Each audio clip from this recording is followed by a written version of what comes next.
আমার যাওয়ার সময় আমার বিবিকে বলে গিয়েছিলাম, বিবি যদি আমাদের সন্তান ছেলে হয় তাহলে যত্ন করে রেখে দিও, আর যদি কন্যা সন্তান হয় দুনিয়া থেকে বিদায় করে দিও।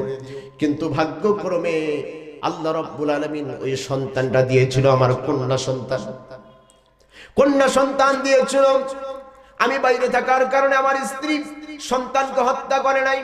আমি যখন অনেকদিন পরে বাড়িতে আসলাম, আমার সন্তান বড় হয়ে গিয়েছে, কথা বলা শিখেছে, আব্বা আম্মা বলে ডাকতে শিখেছে। এমন অবস্থায় যখন আমি বাড়িতে আসলাম, আসার পরে আমার বিবিকে জিজ্ঞাসা করলাম আমার সন্তান কোথায়। ওই সময় আমার বিবি ওই কন্যা সন্তানকে ইশারা করে বলল, ওই যে তোমার বাবা এসেছে, তোমার বাবার কাছে যাও। যখনই আমার সামনে যখন কন্যা সন্তান চলে আসলো, আব্বু আব্বু বলে যখন ডাকে আর আমার কাছের দিকে আসে, আমার শরীরের জন্য আগুন ধরে যায়। আমার স্ত্রীকে আমি রাগ দেখালাম। এরপরে চিন্তা করলাম কন্যা সন্তানকে আর দুনিয়ার জমিনে রাখা যাবে না, কন্যা সন্তান দুনিয়া থেকে বিদায় করে দিতে হবে। যার কারণে আমার বিবিকে বুঝালাম। বুঝানোর পরে আমার কন্যা সন্তানকে সাজায় নিয়া দাওয়াতের দোহাই দিয়ে যখন আমি বাইরে হয়ে গেলাম, বাড়ি থেকে নির্জন এলাকায় গেলাম, মরুভূমির প্রান্তে যাওয়ার পরে আমি গর্ত করতেছি, আর আমার ছোট্ট কন্যা সন্তান ডাক দিয়ে বলে, আব্বু তুমি কেন কষ্ট করতেছো, কি করবা এই জায়গায় গর্ত করে? আমার মেয়ে জানে না এই গর্তে আমার কলিজার টুকরা সন্তানকে আমি জীবিত দাফন দিয়ে দিব। আমায় যখন মাটি করতেছিলাম, কিছু মাটি এসে আমার মুখে লেগে গেল, আমার দাড়িতে লেগে গেল। ছোট্ট কন্যা সন্তান আমার কাছে এসে আব্বু আব্বু বলে গালে ছুঁ দেয়, আর আমার দাড়ি থেকে মাটিগুলি ঝেড়ে ঝেড়ে যখন মুছে দেয়, আমার নিষ্ঠুর হৃদয়, তারপরেও সন্তানের প্রতি কোনো দরদ আমার আসে নাই। গর্ত শেষ হয়ে গেল যখন, আমার ছোট্ট কলিজার টুকরা সন্তানকে গর্তে নিক্ষেপ করে দিলাম ঠিক তখন।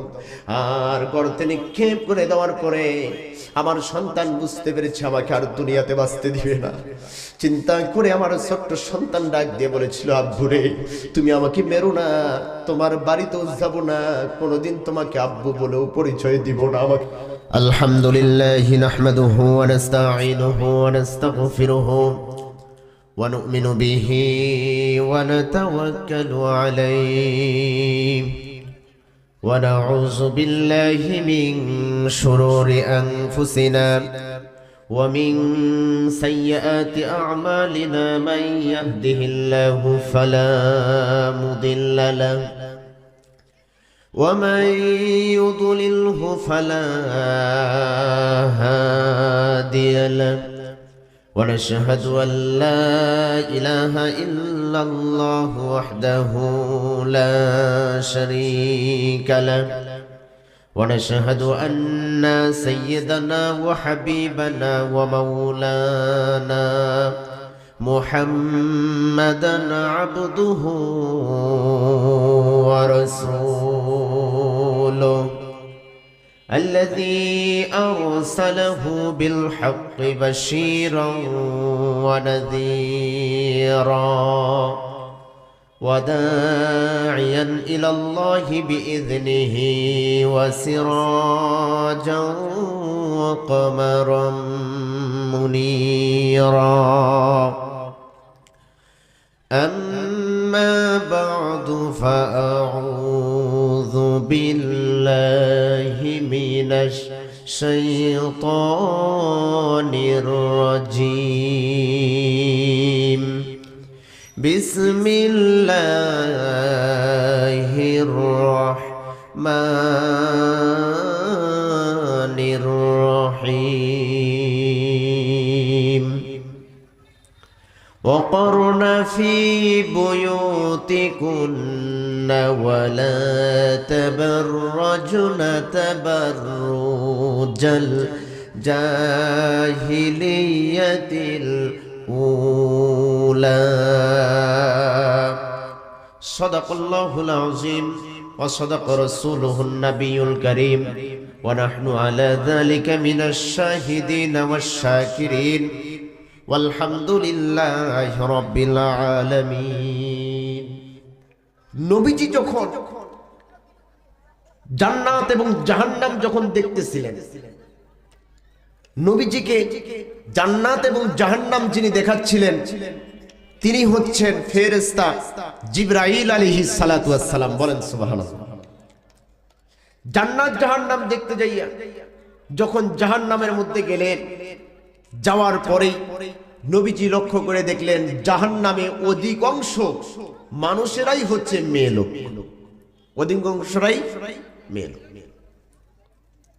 আল্লাহর নবী বিশ্ব নবী জনাবে মুহাম্মদ রাসূলুল্লাহ সাল্লাল্লাহু আলাইহি ওয়াসাল্লাম ফেরেশতা জিবরাইলকে ডাক দিয়ে বলে, ভাই জিবরাইল, আমি জাহান্নাম লক্ষ্য করে দেখলাম অধিকাংশ জাহান্নামীদেরকে দেখা যায় মেয়ে লোক, এরা কি কারণে আজকে জাহান্নামের মধ্যে চলে এসেছে? ফেরেশতা জিবরাইল আলাইহিস সালাতু ওয়াস সালাম ডাক দিয়া বলে, ইয়া রাসূলুল্লাহ, ইয়া হাবিবাল্লাহ, মেয়েরা অধিকাংশ কারণে জাহান্নামে এসেছে, কিন্তু সবচেয়ে প্রধানত কারণ হচ্ছে দুইটা। একটু আওয়াজ দিয়ে বলেন কয় কারণে বেশিরভাগ মেয়েরা জাহান্নামে যাবে? মেয়েদের বেশিরভাগ জাহান্নামে যাওয়ার কারণ হচ্ছে দুইটা।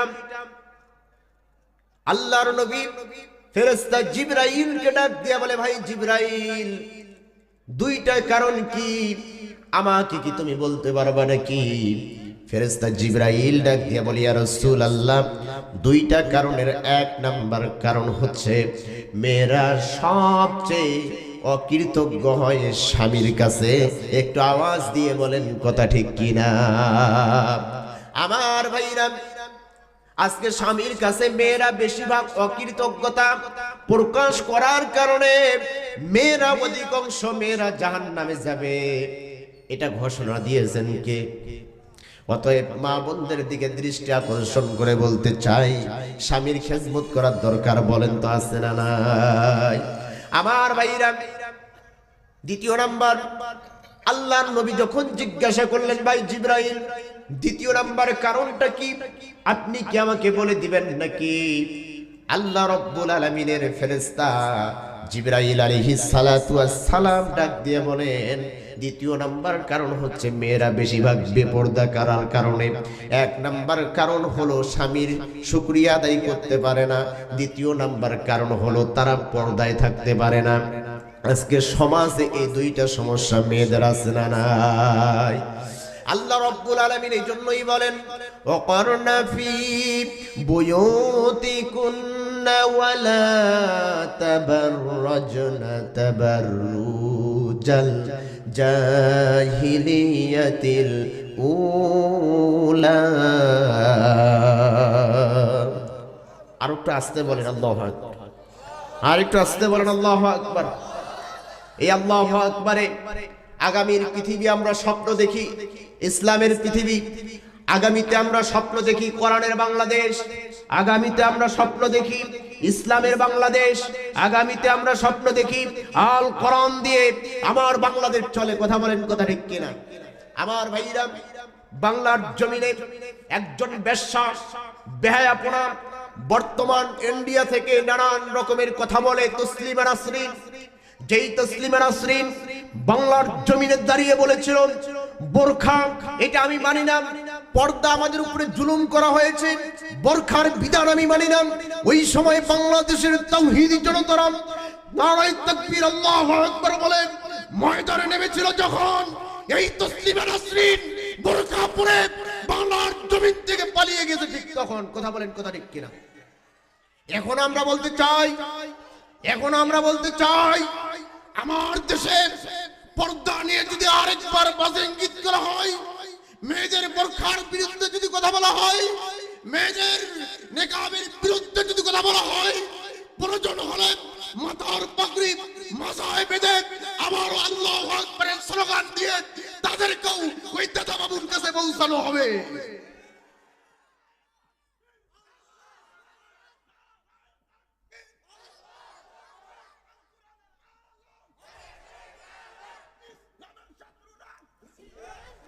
মাশাআল্লাহ। আমার ভাইরা, অতএব পর্দার বিরুদ্ধে কথা বলে বাংলার জমিনে থাকা যাবে না। কথা বলেন কথা ঠিক কিনা? ইসলামের বিরুদ্ধে কথা বলে বাংলার জমিনে থাকা যাবে না। আগের দিন ভুলে যান, আগের দিন ভুলে যান যেই সময় ঢাকা বিশ্ববিদ্যালয়ে 100 নারীকে ধর্ষণ করে মিষ্টি বিতরণ করতে পারে, তাকে যদি নোবেল পুরস্কার দেওয়া হয়, আগামীতে 100 নারী তো দূরের কথা, একটি নারীকে ধর্ষণ করলেও তাকে বাংলার জমিনে ছাড় দেওয়া হবে না। কথা বলেন, কথা ঠিক কিনা? এজন্য মা বোনদেরকে বলতে চাই, ও মা বোনরা, ধর্ষিত যদি হতে না চান, আপনার এই ইজ্জতে যদি ধর্ষণের দাগ যদি লাগাতে না চান, আপনাকে আসতে হবে যার কাছে। একটু আওয়াজ দিয়ে বলেন তার নাম কি? একটু আসতে বলেন নাম কি? মা বোনরা যদি কোরআনের কাছে আসে, মা বোনদের সম্মান আছে না নাই? কথা বলেন, আছে না নাই? কোরআনের কাছে আসলেই মা বোনদের সম্মান বাড়বে, কোরআন থেকে দূরে গেলেই মা বোনদের সম্মান কমে যাবে। কথা বলেন, কথা ঠিক কিনা? আবার ইতিপূর্বে তারা স্লোগান দিয়েছিল নারীদেরকে নাকি পুরুষের মতো সমান অধিকার দেওয়া লাগবে। কথা বলতে হবে আপনাদেরকে। আচ্ছা, নারী আর পুরুষ সমান অধিকার কোনোদিন হতে পারে? একটু আওয়াজে বলেন, হতে পারে? আচ্ছা, যাদের নদীর চর এলাকায় বাড়ি, নদীর চর বুঝেন তো, বালু মরুভূমিতে যার বাড়ি, কোন রকম একটা ঘর দিয়ে ছাপড়া দিয়ে রাখছে, সেখানে বসবাস করে স্বামী আর স্ত্রী। গভীর রাত হয়ে গেল, যখন ঝড় শুরু হয়ে গেল, তখন বালুর চরে যদি বাতাস শুরু হয়ে যায়, ঘর থেকে বের হলে চোখ মুখ অন্ধকার হয়ে যাবে, ঠিক কিনা? স্বামী আর স্ত্রী ঘর থেকে বের হতে পারে না। কি করবে? ঘরের দরজা জানলা লাগাই দিয়ে ঘুমাচ্ছে।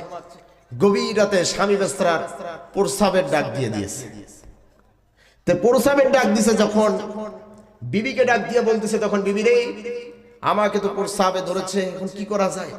বিবি ডাক দিয়ে বলতেছে, ঘরের বাইরে যদি যান অবস্থা খারাপ, অতএব অন্য কোনো ব্যবস্থা করে। স্বামী ডাক দিয়ে বলতেছে, বিবি, একটা বুদ্ধি করা যায় কি, ওই যে ঘরে একটা ছিদ্র আছে না, তো তুমি একটু কষ্ট করে বসো, আমি তোমার ঘাড়ে পা দিয়ে কোন রকম ভাবে ছেড়ে দিই বাইরে। তো স্বামী বেচারা ছেড়ে দিয়েছে, ক্লিয়ার। কিছুক্ষণ পরে বিবি ডাক দিয়ে বলতেছে, স্বামী, এবার আমার তো অবস্থা খারাপ। বিবি ডাক দিয়ে বলতেছে, স্বামী, তোমাকে যেভাবে পার করালাম আমাকেও এইভাবে একটু পার করাতে হবে। এখন আপনাদের কাছে আমি জানতে চাই, স্বামীর না হয় যন্ত্র আছে, বাইরে গেছে, মেয়েদের তো যন্ত্র নাই, বাইরে যাওয়ার কোনো অপশন আছে? কথা বলেন, আছে?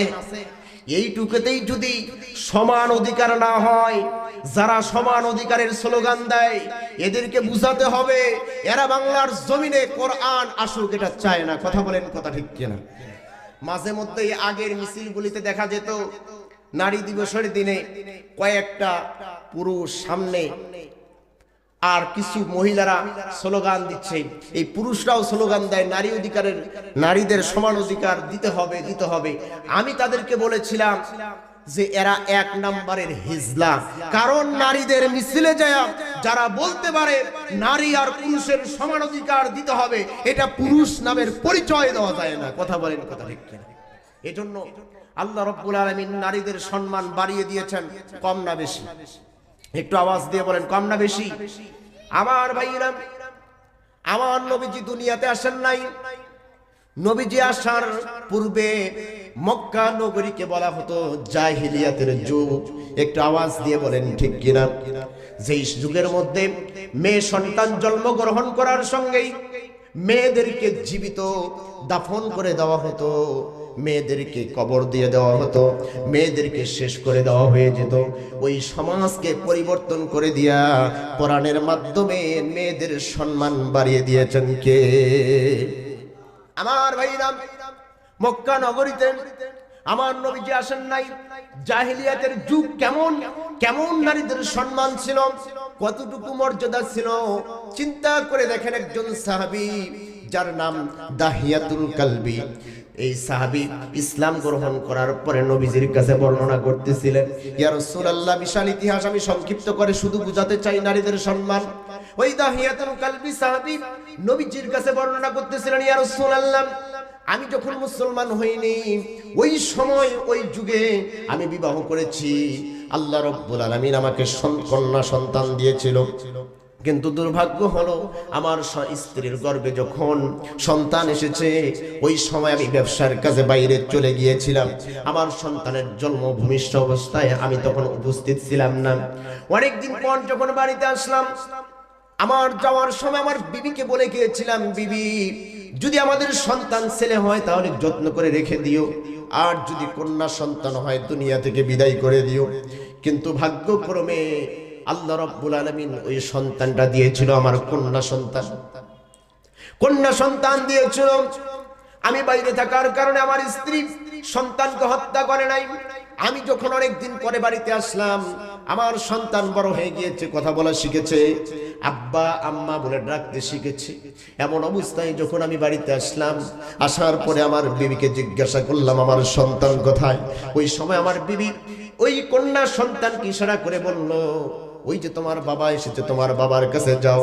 যখনই আমার সামনে যখন কন্যা সন্তান চলে আসলো, আব্বু আব্বু বলে যখন ডাকে আর আমার কাছের দিকে আসে, আমার শরীরের জন্য আগুন ধরে যায়। আমার স্ত্রীকে আমি রাগ দেখালাম। এরপরে চিন্তা করলাম কন্যা সন্তানকে আর দুনিয়ার জমিনে রাখা যাবে না, কন্যা সন্তান দুনিয়া থেকে বিদায় করে দিতে হবে। যার কারণে আমার বিবিকে বুঝালাম। বুঝানোর পরে আমার কন্যা সন্তানকে সাজায় নিয়া দাওয়াতের দোহাই দিয়ে যখন আমি বাইরে হয়ে গেলাম, বাড়ি থেকে নির্জন এলাকায় গেলাম, মরুভূমির প্রান্তে যাওয়ার পরে আমি গর্ত করতেছি, আর আমার ছোট্ট কন্যা সন্তান ডাক দিয়ে বলে, আব্বু তুমি আর কেন কষ্ট করতেছো, কি করবা এই জায়গায় গর্ত করে? আমার মেয়ে জানে না এই গর্তে আমার কলিজার টুকরা সন্তানকে আমি জীবিত দাফন দিয়ে দিব। আমায় যখন মাটি করতেছিলাম, মাটি কিছু মাটি এসে আমার মুখে লেগে গেল, আমার দাড়িতে লেগে গেল। ছোট্ট কন্যা সন্তান আমার কাছে এসে আব্বু আব্বু বলে গালে ছুঁ দেয়, আর আমার দাড়ি থেকে মাটিগুলি ঝেড়ে ঝেড়ে যখন মুছে দেয়, আমার নিষ্ঠুর হৃদয়, তারপরেও সন্তানের প্রতি কোনো দরদ আমার আসে নাই। গর্ত শেষ হয়ে গেল যখন, আমার ছোট্ট কলিজার টুকরা সন্তানকে গর্তে নিক্ষেপ করে দিলাম ঠিক তখন। আর গর্তে নিক্ষেপ করে দেওয়ার পরে আমার সন্তান বুঝতে পেরেছে আমাকে আর দুনিয়াতে বাঁচতে দিবে না। চিন্তা করে আমার ছোট্ট সন্তান ডাক দিয়ে বলেছিল, আব্বু রে তুমি আমাকে মেরো না, তোমার বাড়িতেও যাব না, কোনোদিন তোমাকে আব্বু বলেও পরিচয় দিব না, আমাকে মেরো না। আমার প্রচন্ড হৃদয়ে একটুকু মায়া লাগলো না। বড় একটা পাথর তুলে আমার কলিজার টুকরা সন্তানের মাথার দিকে নিক্ষেপ করে দিলাম। নিক্ষেপ করার সঙ্গে সঙ্গে আমার সন্তান আব্বা বলে ডাক দিয়ে দুনিয়া থেকে বিদায় নিয়ে চলে গেল। আমার কলিজার টুকরা সন্তানকে জীবিত দাফন করে দিয়া আমি বিদায় নিয়ে চলে আসলাম।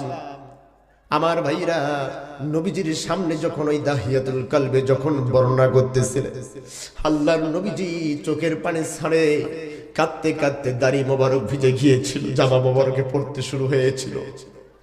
আমি বুঝাতে চাই, এমন একটা যুগ ছিল যেই যুগে নারীদের কোনো সম্মান ছিল না, নারীদের কোনো মর্যাদা ছিল না। দাসী বানিয়ে নিয়ে যেত, মন ছেলে মিলামিশা করতো, বাচ্চা হতো ছেড়ে দিয়ে দিত, বাচ্চাদেরকে বিদায় করে দিত। যেই যুগের মধ্যে নারীদের কোনো মর্যাদা ছিল না, নারীদেরকে উলঙ্গ করে কাবা ঘর তাওয়াফ করানো হতো, ওই যুগে আল্লাহ রাব্বুল আলামিন আপনার আমার কলিজার টুকরা নবীকে পাঠিয়ে দিয়া নবীর উপরে 23 বছরে 24,000 বার জিবরাইল আলাইহিস সালাতু ওয়াস সালামের আগমনের মাধ্যমে এই 30 পারা কোরআন নাজিল করে দিয়া মা বোনদের সম্মান ইজ্জতকে বাড়ায় দিয়েছে। আমার ভাইরা, অতএব বুঝা গেল মা বোনদের সম্মান কম না বেশি? একটু আসেন, মা বোনদের সম্মান কেমন বেশি? তারা যে সমান অধিকার চায়, আল্লাহ রাব্বুল আলামিন ইসলাম কোরআন নবীজি তাদের শুধু সমান অধিকার দেয় নাই, সমানের চেয়ে অনেক বেশি মর্যাদা এবং অধিকার দিয়েছে। আমার ভাইরা, 1 নাম্বার সম্মানের কথা চিন্তা করেন। আল্লাহর নবী বলেছেন পুরুষের পায়ের নিচে শুধু জুতা, পুরুষের পায়ের নিচে কিছু নাই। কিন্তু মা যারা মায়ের যখন সন্তান ভূমিষ্ঠ হয়ে যায়, নবীজি বলেছেন ওই সন্তানের জান্নাত হচ্ছে তার মায়ের পায়ের নিচে। একটু জবান খুলে বলা যাবে না সুবহানাল্লাহ? এখানে একটি ভুল ব্যাখ্যা করে ভুল ব্যাখ্যা করে কিছু হুজুররা একটা কথা বলে, সেই কথাটা হচ্ছে এই, কিছু মেয়েদেরকে স্বামীর গুরুত্ব বোঝানোর জন্য বলে মেয়েদের জান্নাত হচ্ছে স্বামীর পায়ের নিচে। এটা ভুল কথা। স্বামীর পায়ের নিচে স্ত্রীর জান্নাত এটা বলা যাবে না। কিন্তু হাদিসের মধ্যে এসেছে, কোন স্ত্রী যদি এমন অবস্থায় মারা যায় আর স্বামী যদি বলে রব্বুল আলামিন আমার স্ত্রী আমার কাছে বড় ভালো ছিল, ওগো আল্লাহ আমার স্ত্রী আমাকে খুশি করেছে, তুমি জান্নাত দাও। স্বামী যদি সাক্ষী দেয় ওই স্ত্রীকে বিনা হিসাবে জান্নাত দিবেন যিনি, একটু আওয়াজ করে বলেন তার নাম কি? অতএব মা বোনদেরকে বলতে চাই, মায়ের পায়ের নিচে সন্তানের জান্নাত, পুরুষের পায়ের নিচে কিছু, এর চেয়ে সম্মান আর কিছু হতে পারে? এর চেয়ে মর্যাদা আর কিছু হতে পারে? ও মা, তোমার পায়ের নিচে আল্লাহ জান্নাত দিয়েছেন তোমার সন্তানের জন্য, আর তুমি কার কথা শুনে সমান অধিকারের নামে স্লোগান দিতে চাও? কথা বলেন, কথা ঠিক কিনা? আর একটু আসেন, সমান অধিকার তারা চায়, আল্লাহ সমানের চেয়ে কত বেশি দিয়েছে। আজকে দুঃখ লাগে, সমাজের পিতাদের ইনসাফ উঠে গিয়েছে। যদি ইসলাম যদি পার্লামেন্টে বসে যায়, কোরআন দিয়ে যদি বাংলার জমিন চলে, আগামীতে একটি নারীও পিতার কাছ থেকে পিতার হক না পাওয়ার দুঃখ কোনো মেয়ের সন্তানের মাথায় থাকবে না। কথা বলেন, কথা ঠিক কিনা? আজকে পিতারা মেয়েদেরকে ঠকিয়ে ঠকিয়ে শেষ করে দিয়েছে, যার কারণেই তো মেয়েরা আজকে সমান অধিকারের নামে স্লোগান দেয়। কথা বলেন, কথা ঠিক কিনা? মেয়েদের সম্মান মর্যাদা দেখেন কত বেশি আল্লাহ রাব্বুল আলামিন দিয়েছেন। আচ্ছা বলেন, একজন পিতার সম্পদ ছেলে যতটুকু পায়, ছেলের অর্ধেক পায় বোন। কথা বলেন ঠিক কিনা?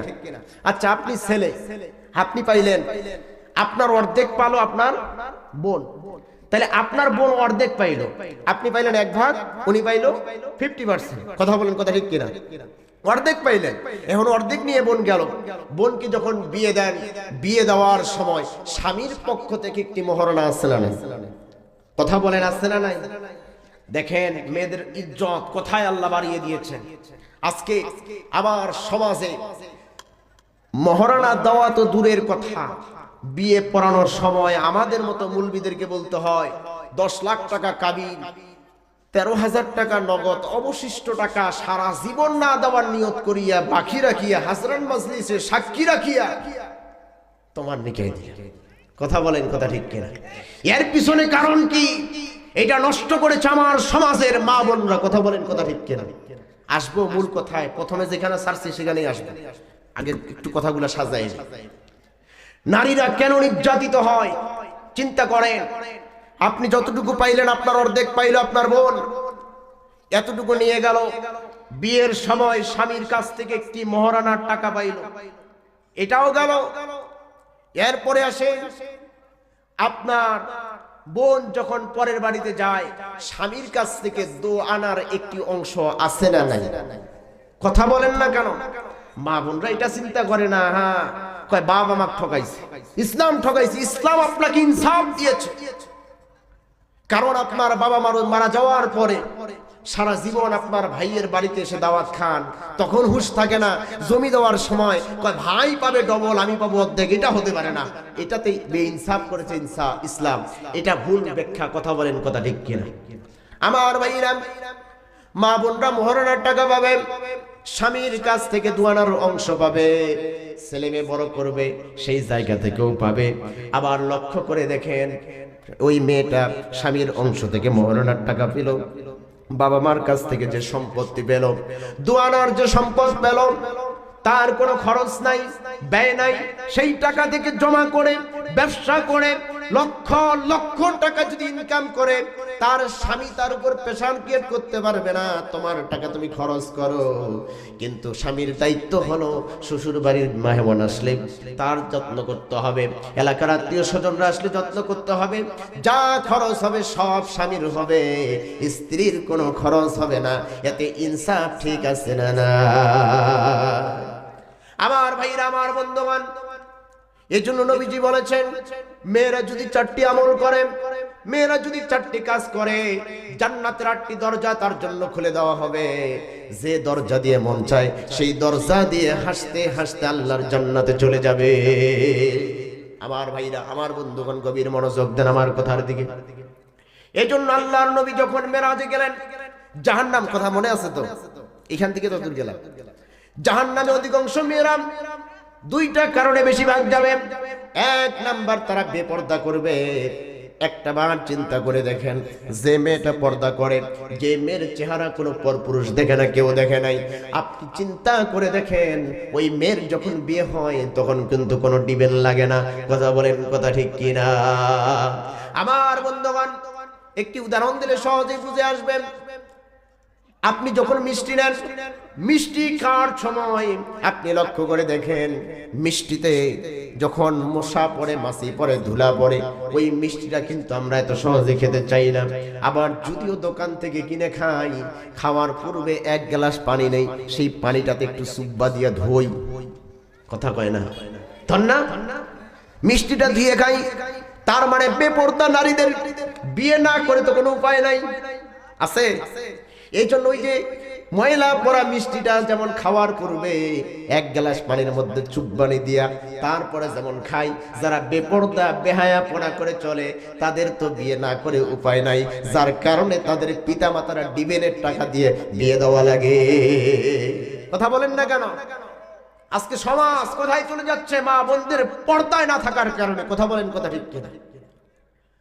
আমার বন্ধুগণ, মা বোনরা যদি পর্দা করেন, নবীজি বলেছেন চারটি কাজ করলেন জান্নাতের 8টা দরজা খুলে দেওয়া হবে।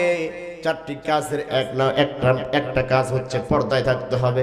মা বোনরা যদি পর্দা করে, তাদের সম্মান দুনিয়াতেও বাড়ায় দিবেন, আখিরাতেও বাড়ায় দিবেন। একটু জবান খুলে বলেন না আল্লাহু আকবার। এই জন্য মা বোনদের পর্দা করার দরকার। একটু আওয়াজ দিয়ে বলেন, আছে না নাই? কথা বলেন, আছে না নাই? আমার বন্ধুগণ, মা বোনরা বেশিরভাগ স্বামীদের না শুকরিয়া আদায় করে, স্বামীদের শুকরিয়া আদায় করতে চায় না। স্বামী মা বোনদের চাহিদা পূরণ করার জন্য সারাদিন মাঠে পরিশ্রম করে, মাথার ঘাম পায়ে ফেলায়, যখন বাড়িতে আসে খালি খোটা দেয়, খালি খোটা দেয়, খালি খোটা দেয়। বাপের বাড়িতে হেই পাইছি, সেই পাইছি, ওটা পাইছি, ওটা দিছে, ওটা দিছে, এটা দিছে, তোমার সংসারে আসে কিছু পাই নাই, আমার জীবনটা শেষ করে দিছে। আছে না নাই? আমার ভাইরা, মা বোনরা যদি স্বামীদের শুকরিয়া আদায় করেন, মা বোনরা যদি স্বামীদেরকে খুশি করে, তাহলে সংসারে অসুন্দর মানে সংসারে অশান্তি থাকে না। আজকে অশান্তি থাকার মূল কারণ হচ্ছে মা বোনরা স্বামীর কৃতজ্ঞতা আদায় করতে চায় না। কথা বলেন, কথা ঠিক কিনা? আমার বন্ধুগণ, এজন্য মা বোনদেরকে বলবো, স্বামীর সাথে সৎ আচরণ করবেন, স্বামীর কথা শুনবেন, স্বামীর খেদমত করবেন। স্বামী যদি আপনি মারা যাওয়ার পরে আল্লাহর কাছে বলে, রব্বুল আলামিন আমার স্ত্রী ভালো ছিল, আল্লাহ রব্বুল আলামিন আপনাকে বিনা হিসাবে জান্নাত দিয়ে দিবেন। আমার বন্ধুগণ, এবার আসেন, মা বোনদের একটা কাজ করা লাগবে, ঈমান আনা লাগবে। কথা বলেন, কথা ঠিক কিনা? ঈমান আনতে হবে, ঈমান আনার মতো। কথা কয় না? মা বোনরা আজকে ঈমান থেকে পিছিয়ে চলে যাচ্ছে। তারা পর্দা করে কিন্তু ঈমান থাকে না। তারা স্বামীর কথা শুনে অনেক সময় ঈমান থাকে না। এমন ঘটনা আছে না নাই? আমার বন্ধুগণ, মা বোনদেরকে ঈমান আনতে হবে। কেমন ঈমান? আমি ছোট্ট একটি মা বোনদের ব্যাপারে যেহেতু আলোচনা, একটি ঘটনা আমি আপনাদের সামনে তুলে ধরতে চাই। ইতিপূর্বে যতগুলি শাসক এসেছিল, জালিম শাসক, যারা নিজেকে রব বলে দাবি করেছিল, এমন একজন শাসকের নাম হচ্ছে ফেরাউন লানাতুল্লাহি আলাইহি। কথা কয় না? ফেরাউন নিজেকে আনা রব বলে স্বীকার করেছিল। আমি রব, আমি রব, আমি সব, আমি মানুষদেরকে খাওয়াই, এমন একটা কথা বলেছিল কিনা? আবার ফেরাউন এই আইন পাশ করার পূর্বে তারা 40-এর একটা সিদ্ধান্ত নিয়ে এই আইন পাশ করেছিল। আমরা বিগত দিনে দেখেছি স্বৈরাচার যারা পালিয়ে গেল তারাও কিন্তু 41 পর্যন্ত নিয়ত করছিল, কিন্তু তাদের সব নিয়ত ভেঙে খান খান করে দিলেন যিনি।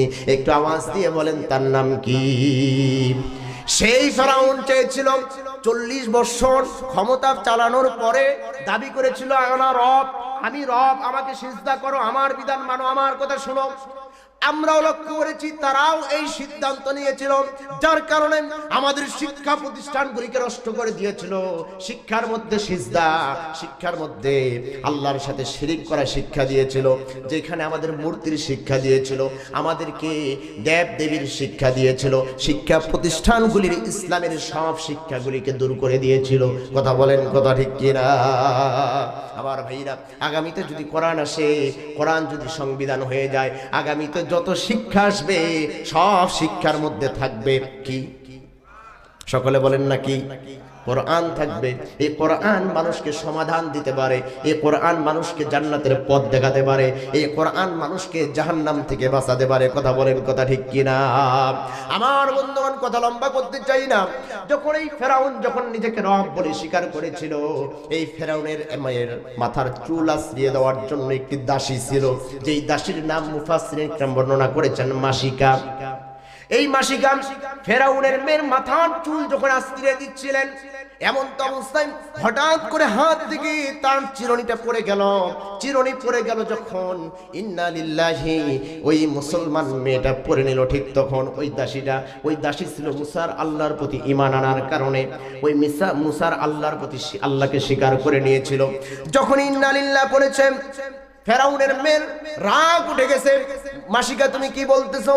মাসিকা ডাক দিয়ে বলতেছে, ও মালিকের মেয়ে, আমি তো আল্লাহর কথা বলেছি। ফেরাউনের মেয়ের রাগ উঠে গেল, তুমি আবার কোন আল্লাহর কথা বলো? আমার বাবা তো বড় আল্লাহ, আমার বাবা তো খোদা। এমন তো অবস্থায় ফেরাউনের মেয়ে যখন এই কথা বললেন, মাসিকা ডাক দিয়া বলেন, তোমার বাবা আমাকে সৃষ্টি করে নাই, তোমার বাবাকে সৃষ্টি করেছেন যিনি, আমাকে সৃষ্টি করেছেন তিনি, সেই রবের কথা আমি বলেছি। এই কথা শোনার সঙ্গে সঙ্গে ফেরাউনের কন্যার মাথায় রাগ উঠে গেল। ফেরাউনের কাছে যায় যখন নালিশ করলো, ও আব্বা জান, আপনার দাসী আপনাকে রব বলে স্বীকার করে না, মুসার আল্লাহকে রব বলে স্বীকার করেছে, আপনি শাস্তি দিবেন কিনা? ফেরাউনের রাগ উঠে গেল। ফেরাউন এবার ডাক দিয়ে বলতেছে, ও আমার লোকেরা, যাও মাসিকাকে ধরে আমার সামনে নিয়ে আসো। মাসিকাকে যখন ধরে সামনে নিয়ে আসা হলো, মাসিকাকে এবার ফেরাউন ডাক দিয়ে বলতেছে, ও মাসিকা, তুমি কি বলেছো এখনো সিদ্ধান্ত পরিবর্তন করতে পারো, আমাকে রব বলে স্বীকার করতে পারো। যদি আমাকে রব বলে স্বীকার করো, তোমার সবগুলোকে আমি মাফ করে দিব, তুমি আগের মতো কাজ করবা, কোনো সমস্যা নাই। এবার মাসিকা ডাক দিয়ে বলে, ও ফেরাউন, আমি তোমাকে রব বলে স্বীকার করতে পারবো না, কারণ আমি তোমাকে রব বলে স্বীকার করতে পারি যদি একটি কাজ তুমি করতে পারো, কিন্তু তুমি তো করতে পারবা না। আল্লাহ রাব্বুল আলামিন প্রত্যেকদিন পূর্ব দিকে সূর্য উঠায়া পশ্চিম দিকে ডুবায় দেয়। তুমি যদি রব হও, তাহলে পশ্চিম দিকে সূর্য উঠায়া পূর্ব দিকে ডুবায় দিয়ে দেখো। ফেরাউনের ক্ষমতা আছে নাকি? কথা বলেন, আছে নাকি? ফেরাউনের ক্ষমতা নাই। আসলে স্বৈরাচারীদের স্বভাব হলো, তারা যেই কাজে পারবে না তখন কবে মারো। কথা বলেন না কেন? আমরা লক্ষ্য করে দেখেছিলাম 13 সালে আল্লামা সাঈদীর বিরুদ্ধে যখন মামলা হয়েছিল, আল্লামা সাঈদীকে যখন ফাঁসি দিতে চেয়েছিল, আপনার আমার পার্শ্ববর্তী ইউনিয়ন গড়িয়া ইউনিয়নে 6 জন আল্লামা সাঈদী কোরআনের পাখির জন্য জীবন দিয়েছিল। কথা বলেন না কেন? এই সাঈদীকে আমরা রক্ষা করতে চেয়েছিলাম, কিন্তু স্বৈরাচাররা সাঈদীকে দুনিয়া থেকে ষড়যন্ত্র করে বিদায় করেছে। আমার ভাইরা, স্বৈরাচারদের স্বভাব হলো, তারা যেই কাজ পারবে না তার বিরুদ্ধে তারা অ্যাকশন নেবে। মুসাইকা যখন এই কথা বলে দিয়েছে, মাসিকা এই কথা বলার সঙ্গে সঙ্গে ফেরাউনের মাথায় লেগে গেছে, আরে আমি পশ্চিম দিকে সূর্য উঠাতেও পারবো না, পূর্ব দিকে ডুবাতেও পারবো না, অতএব মাসিকাকে শেষ করে দেওয়া লাগবে। এমন অবস্থায় ফেরাউন জল্লাদকে ডাক দিয়ে বলে, জল্লাদ রে, বড় একটা কড়াই নিয়ে রেডি হয়ে যাও। বড় একটা কড়াই নিয়ে যখন চুলার মধ্যে বসায় দেওয়া হয়, ফেরাউন জল্লাদকে অর্ডার করে বলে, জল্লাদ রে, আর দেরি করো না, এই কড়ার মধ্যে তেল দিয়ে তুমি গরম করা শুরু করে দিয়ে দাও। তেল যখন টকবক টকবক টকবক টকবক ফুটতেছিল, এমন অবস্থায় ফেরাউন মাসিকাকে ডাক দিয়ে বলে, মাসিকা, এখনো সময় আছে, তুমি মুসার আল্লাহর ধর্মকে ছেড়ে দিয়ে দাও। মাসিকা ডাক দিয়ে বলে, আমি জীবন দিতে পারি, কিন্তু আমি আল্লাহকে ছাড়তে পারি না। এই কথা শোনার সঙ্গে সঙ্গে ফেরাউনের রাগ আরো বেড়ে গেল। মুফাসসিরিন ইকরাম বর্ণনা করেন, এই মাসিকার 2 জন সন্তান ছিল। কিতাবের মধ্যে এসেছে বড় সন্তানটার বয়স 9 অথবা 10 অথবা 11, আর ছোট্ট সন্তানটার বয়স 9 থেকে 11 মাস। এমন একটা বর্ণনা এসেছে। আমার ভাইরা, দুইটা সন্তানকে যখন মাসিকার সামনে যখন উপস্থিত করা হয়, ফেরাউন ডাক দিয়া বলে, মাসিকা এখনো সময় আছে, তুমি মুসার আল্লাহর ধর্মকে ছেড়ে দিয়ে দাও, আমাকে রব বলে স্বীকার করে নাও। আমাকে যদি রব বলে স্বীকার করো, তোমাকে আমি মাফ করে দিব। মাসিকা ডাক দিয়া বলে, আমি তোমাকে রব বলে স্বীকার করতে পারবো না, আমার জীবন যেতে পারে, কিন্তু আমি তোমাকে রব বলে স্বীকার করতে পারি না। ফেরাউন এবার ডাক দিয়া বলতেছে, জল্লাদ আর দেরি করো না, মাসিকার বড় সন্তানটাকে ধরো, হাতে পায়ে রশি দিয়া বাঁধো, আর তেলের মধ্যে ছেড়ে দিয়ে দাও। মায়ের সামনে যখন সন্তানকে যখন হাতে পায়ে রশি দিয়া বেঁধে যখন ওই গরম তেলের মধ্যে ছেড়ে দিয়ে দেয়, ছেড়ে দেওয়ার সঙ্গে সঙ্গে মায়ের সামনে কলিজার টুকরা সন্তানের হাড়গুলি একদিকে চলে যায়, গোস্তগুলি আরেকদিকে চলে যায়। মা চোখের পানি ছেড়ে দিয়া ডাক দিয়া বলে, রব্বুল আলামিন, তোমার প্রতি ঈমান আনার কারণে আমার বড় সন্তানকে আমি তোমার জন্য কুরবানি করে দিলাম। এই কথা যখন মাসিকা আল্লাহর কাছে বলতেছিল, ফেরাউন এবার ডাক দিয়া বলে, মাসিকা আর চিন্তা করো না, এখনো তোমার কোলে আরেকটা সন্তান আছে, তোমার জীবন বেঁচে আছে, এখনো যদি ঈমান ছেড়ে দাও তাহলে আমি তোমাকে মাফ করে দিব, তোমার ছোট্ট সন্তানকেও মাফ করে দিব। মাসিকা ডাক দিয়ে বলে, আমি জীবন দিতে পারি, আমার সন্তানকেও দিতে পারি, কিন্তু আমি আল্লাহর ধর্মকে ছেড়ে দিতে পারি না।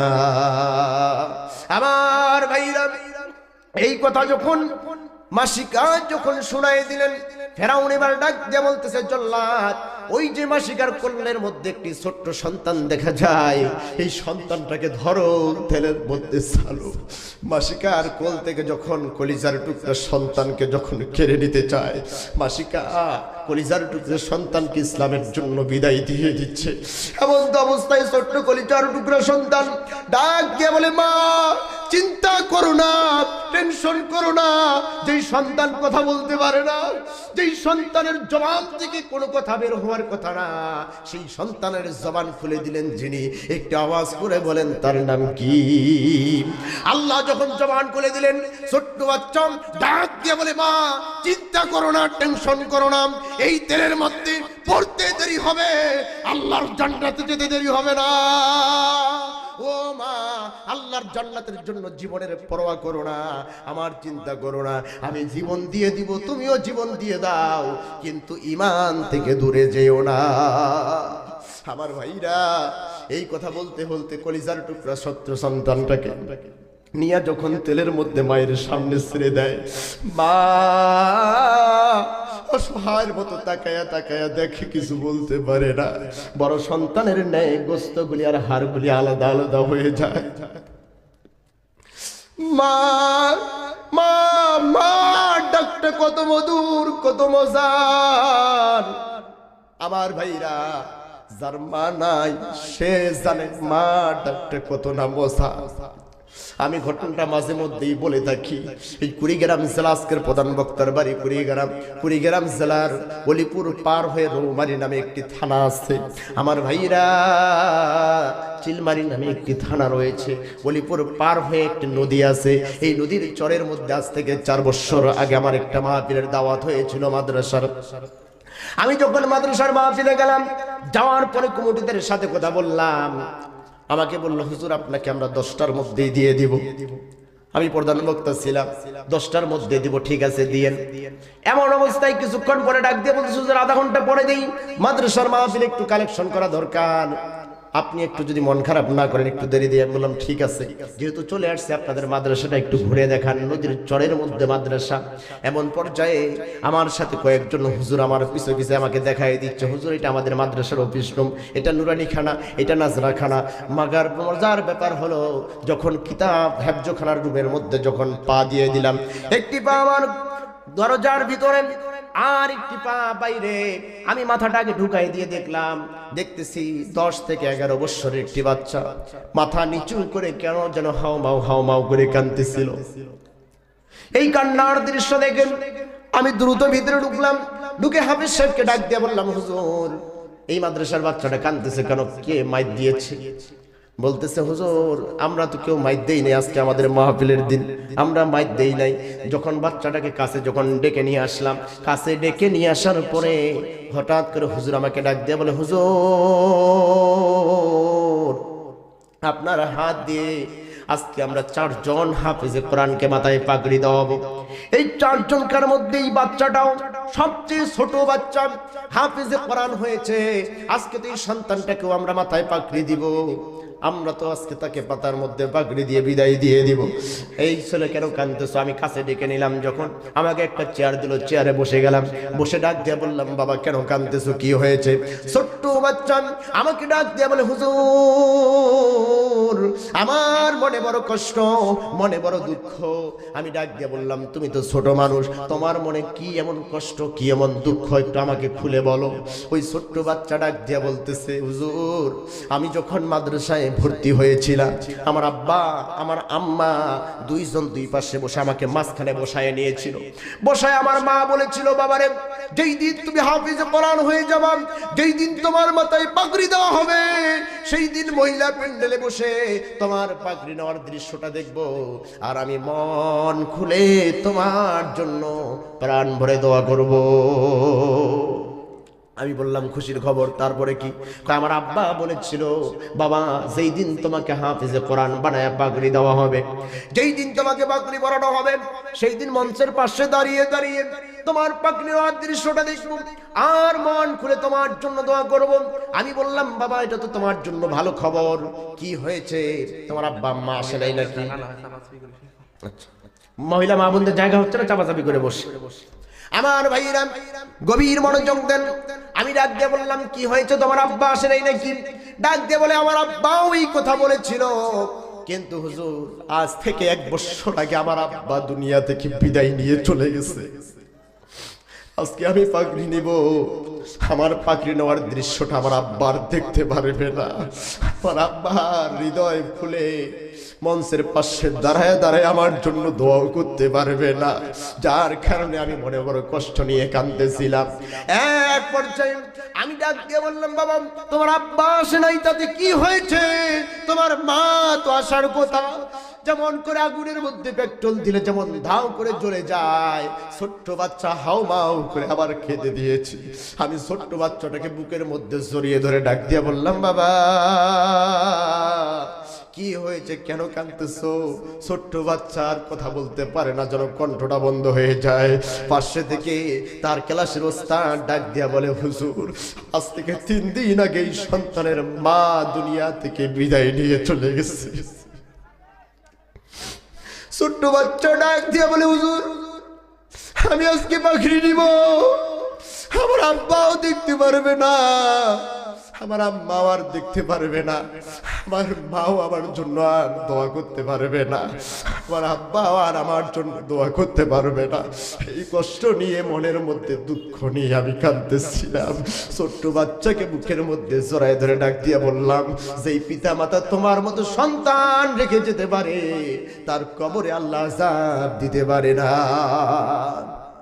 এক পর্যায়ে আমাকে কিছুক্ষণ পরে ডাক দিয়ে বলতেছে, হুজুর আমাকে যদি 1 মিনিট সময় দেন, আমি ব্যাগের কাছে যাবো আর আসবো। আমি ডাক দিয়ে বললাম, ঠিক আছে যাও। কি কারণে ব্যাগের কাছে যেতে চাই? আমি মনে মনে চিন্তা করলাম, হয়তো বা তার আব্বার ছবিটা নিয়ে এসে আমাকে দেখাবে আর দোয়া চাবে। কিন্তু লক্ষ্য করে দেখলাম, কিছুক্ষণ পরে আসলাম, আসার পরে আমাকে বলতেছে, হুজুর এটা আপনি হাতে নেন। আমি যখন হাতটা পাতালাম, লক্ষ্য করে দেখি কিছু টাকা সুতা দিয়া বেঁধে রেখেছে। আমি দেখে ডাক দিয়া বললাম, বাবারে এই টাকাগুলো কেন তুমি সুতা দিয়ে বেঁধে রেখেছো? ওই ছোট্ট বাচ্চা ডাক দিয়া বলে, হুজুর যেই দিন আমি হ্যাবজ ধরেছিলাম, হ্যাবজ ধরার পরে আমার মা আমার বাবা যখন এই কথা বলেছিল, আর আমার মাকে আর আমার বাবাকে আমি বলেছিলাম, মা বাবা যেই দিন আমি পাগড়ি নেব, সেই দিন আমাকে নতুন পাঞ্জাবি দিতে হবে, নতুন পায়জামা দিতে হবে, নতুন টুপি দিতে হবে, তারপরের দিন আমাকে একটা সাইকেল কিনে দিতে হবে। আমার মা আমার বাবা রাজি হয়ে গিয়েছিল। কিন্তু সেই দিন আমি মনে মনে সিদ্ধান্ত নিয়েছিলাম, আমার মা আমার বাবা যখন আমাকে নতুন পাঞ্জাবি পায়জামা সেলাই করে দিবে, নতুন একটা সাইকেল যখন হাতে তুলে দিবে, আমার বাবা আর আমার মাকে আমি কি দিব? অতএব ওই যে 5 টাকা 10 টাকা 20 টাকা করে আমাকে খাওয়ার জন্য দিয়েছিল হুজুর, ওই টাকাটা আমি খাই নাই। আমি মনে মনে চিন্তা করেছিলাম এই টাকাটা জমা করার পর যেই দিন আমার বাবা আমার মা আমাকে খুশি করে পাকড়ি নেওয়ার পরে সাইকেলখানা কিনে দিবে, ওই সময় আমার বাবার জন্য একটি লুঙ্গি কিনবো, একটি গেঞ্জি কিনবো।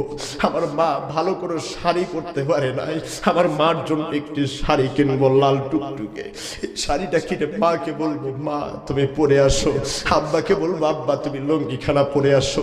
আমাকে যখন সাইকেল কিনে দিয়ে যখন সাইকেলটা হাতে তুলে দিবে, আমার মা আর বাবা যখন আমার সামনে দাঁড়িয়ে যাবে, আমার মা আর আমার বাবার পায়ে হাত দিয়ে আমি সালাম করে আমার মা বাবার কাছ থেকে আমি দোয়া নিব। কিন্তু হুজুর আমার মা দুনিয়া থেকে বিদায় নিয়ে চলে গেছে, আমার বাবা দুনিয়া থেকে বিদায় নিয়ে চলে গেছে। আমার মার জন্য তো আর শাড়ি কিনতে পারলাম না, আমার আব্বার জন্য তো আর লুঙ্গি আর গেঞ্জি কিনতে পারলাম না।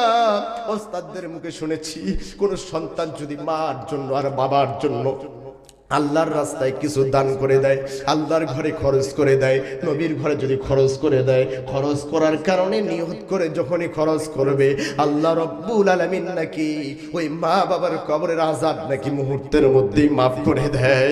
হুজুর এই জায়গায় আমি 2000 টাকা জমা করেছি, এই 2000 টাকা আজকের মাহফিলে দান করে দিলাম। আর আমার মা বাবার জন্য আমি সন্তান হয়ে জান্নাত কিনতে চাই।